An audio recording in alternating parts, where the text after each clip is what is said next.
This is Carl at National RV Detroit. I'm going to walk you through this 2025 Salem Cruise Lite 273 QB XL. So this is going to be a how-to video. I'm just going to show you some of the features and how they work, okay? First of all, you'll notice that you have on-demand water here, hot water. Just keep in mind that this switch here is the master switch for it. You're gonna, when you have it in storage or winterized for the winter or whatever, you can just shut it off. But just remember the switch is out there, okay? We'll talk more about this when we get inside, but for now that is the outside of the unit. So, okay. This has power stabilizers on it. So one switch controls both rear. The front switch controls both front.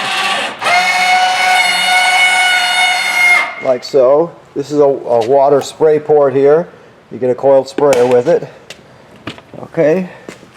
This is an outside kitchen. You can see here's your sprayer here and the nozzle. This is the LP line with the quick connect fitting that's used for this griddle right here. You can see that you have to plug it in, the LP line in here, and then back here. So obviously to get gas to the griddle, you have to use the line. So small refrigerator, that's just power. You have a power awning with an LED strip, outside speakers. You have a TV mount here, along with signal out and power. That's your furnace vent there, of course. This is your fresh water fill right here. So keep in mind that the most common way to get water to the trailer is the city water hookup, obviously, but when you're camping places that don't have city water, you're boondocking or whatever, you can pre-fill this fresh water tank right here and then use the onboard pump to pump the water. So you can still use all your plumbing as though you have city water, you just be pumping it from the tank, okay? This is your range hood vent here. So if you're running the range hood, you want this baffle in here flapping freely so it vents to the outside. You can snap it shut like so when it's not being used, okay?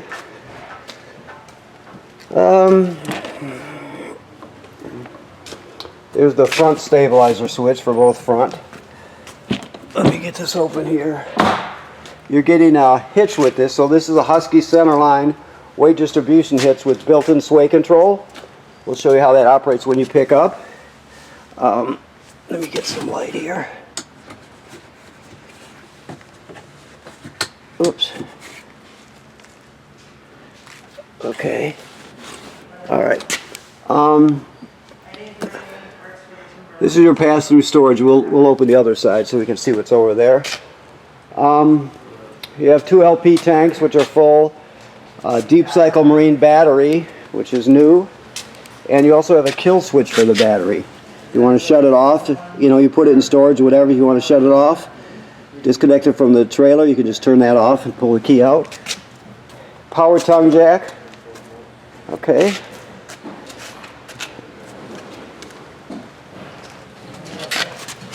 Here's the pass-through storage on this side here.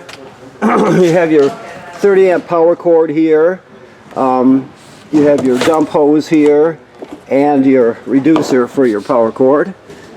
Back on the wall there you can see that there are some cranks hanging there for emergencies.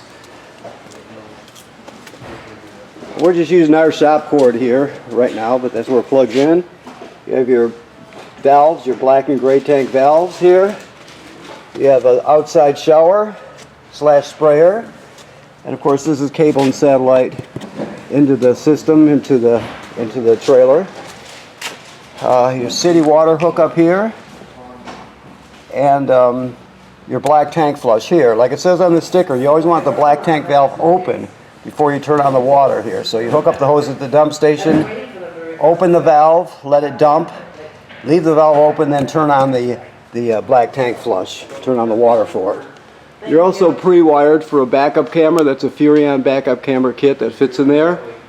That's a hookup for a Lippert extended telescoping ladder that you can purchase, which makes it'll make it easier to inspect the roof. The manufacturer states every 90 days you should have someone go up there and look around to make sure everything's in good shape. No damage caused by low branches or road debris. No way water can get through. No damage or separation at any of the sealant, that sort of thing. Odds are you won't have to do anything to the roof for years, but you inspect it just to make sure, just to stay ahead of everything, okay? So, I'm going to look around the other side before I put the slide out in. Put the slide out, I mean. Make sure we got room, which we do. Okay. So let's go inside.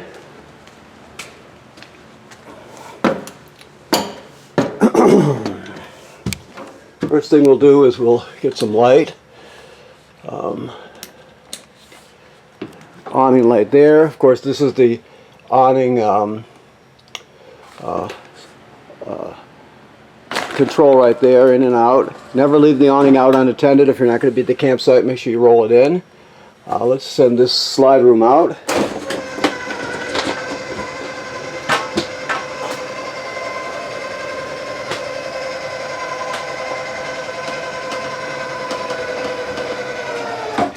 Okay. This is Bluetooth, so it's pretty self-explanatory.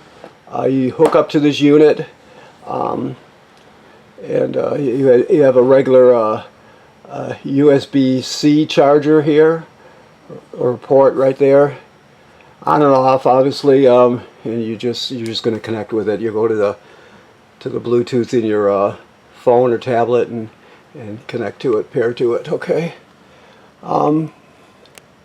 This is the water pump. I told you the water pump, we have it so you can pump water out of the fresh water tank if you don't have city water. It's also used to winterize the trailer. You have lights here. This is a dimmer here. Okay. All the levels for your tanks here and your battery. Okay, your keys are hanging here on the faucet. Alright. So, here's another TV mount here, and this is the switch and the hookup for your digital antenna. You always want that on. You could shut it off like that, but you always want it on when you're using it, or obviously you won't get a good picture. Make sure it's glowing green. This is just a hookup. This is pre-wired for a Wi-Fi extender, basically. Basically consists of an antenna on the roof where there's another port where you can hook the antenna up, and then a router would connect here, and just gives your family better Wi-Fi. You have get a better signal, that sort of thing. So if you're interested, you can go to this website and they show you the options for the pre-wired kits. So that's what that is. Alright, your fireplace has a remote, but I don't see it. It's probably packed away, so I'll just use the controls here on it. So there you have that, and then you can go to here. If you see, it says 00, hopefully you can see that, low and high. That's the fan right there. So right now it's really kicking, so it's a good space heater. You can also change some of the the colors and things like that, crystal colors. Okay, and you have storage on both sides. Man, that kicks out good heat. So your sofa / bed, I mean this part here jackknives. Let me see to make sure. Yeah, it jackknives flat, so you can turn this part into a bed. You can take this piece out and move it where you choose to. You can drop the table down onto these cleats here and turn this area into a bed also. So there's two beds here. So it's very versatile. Just so you know, behind this panel, see there's a screw here and a screw here. All the screws are number 2 square-headed screws. So if you don't have a driver for your drill, number 2 square-headed, get one of those. If you remove that, that's where your water pump is, and that's where your intake hose is for the antifreeze. So that's where you would draw antifreeze into the system behind there. Okay. You can see there's your trash, but actually you access it from here, which is kind of cool.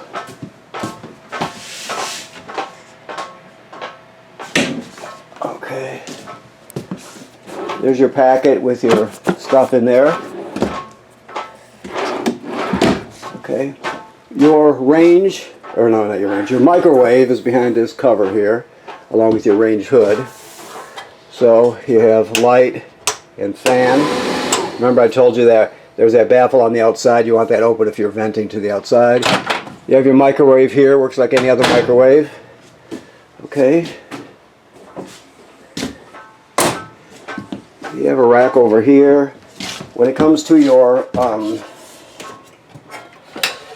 range, I don't know if he's got the gas turned on right now, so I'll just talk you through it.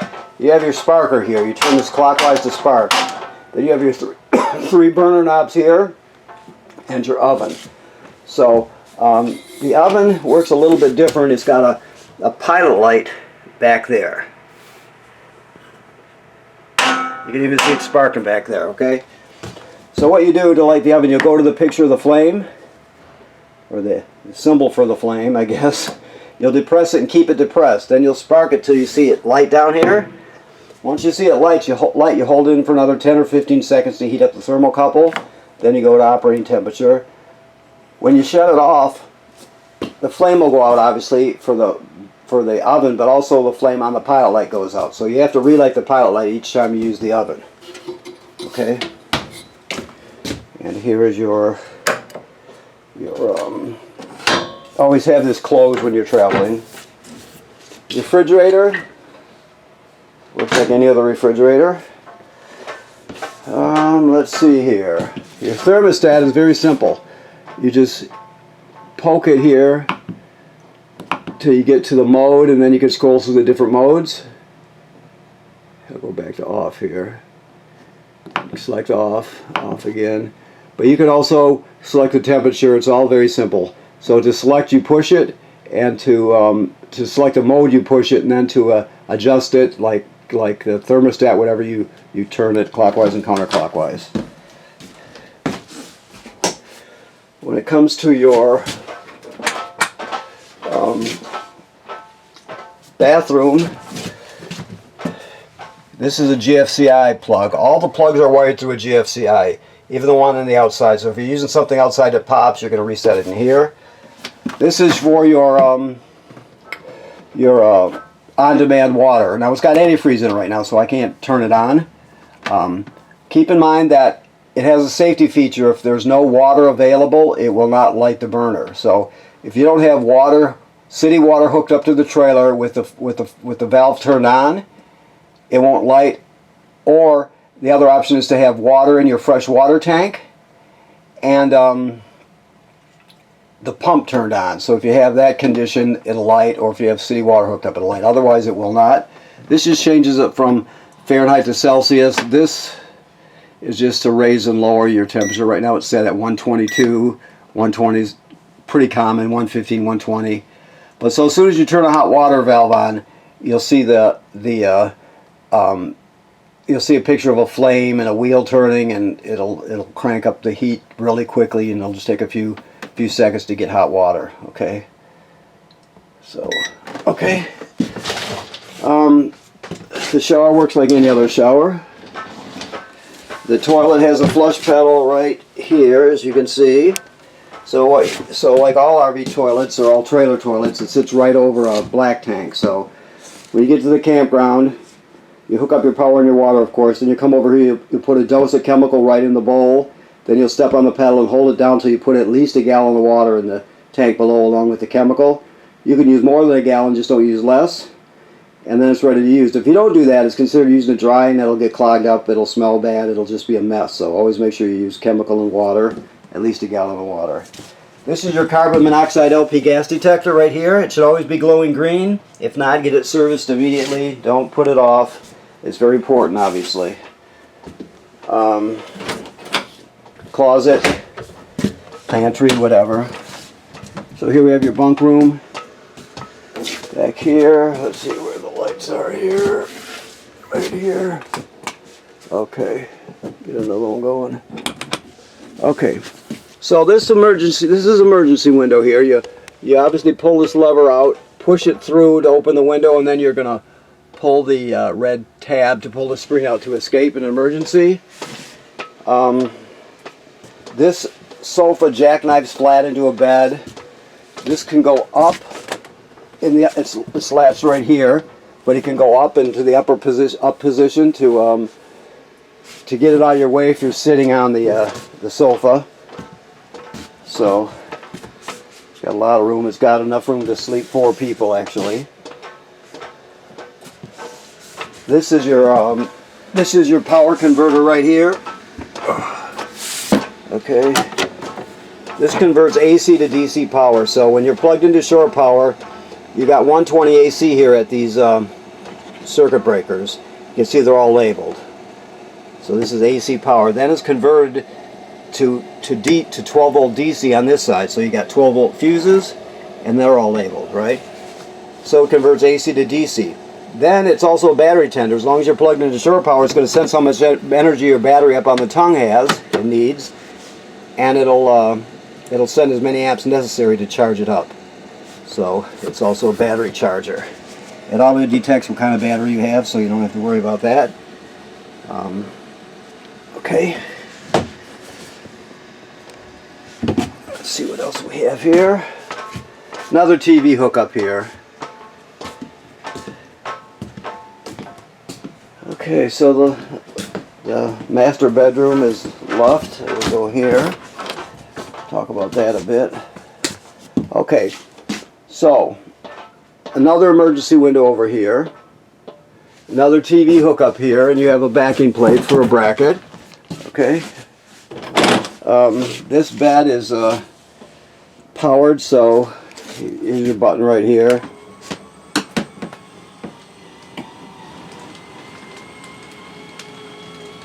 So it'll go up and down. I'm not going to go all the way with it, but you get the idea. So you can actually sit in bed watching TV if you choose to. Okay, and then you have your chargers, your USB chargers, and what have you. Okay. All right, so I think that pretty much covers it. So I want to thank you for purchasing your trailer here at National RV Detroit. Please remember what I said about inspecting the roof. You want to go up there every 90 days or so, make sure there's no damage caused by low branches or road debris or whatever. No place for water to get through. You're just going to have somebody do it if you don't feel comfortable. If you do it, be very careful, obviously. And the other thing is it's winterized right now, so there's no water in the system. It's all antifreeze. So it's ready for the winter. It'll be good till you de-winterize it. So, okay, thank you very much.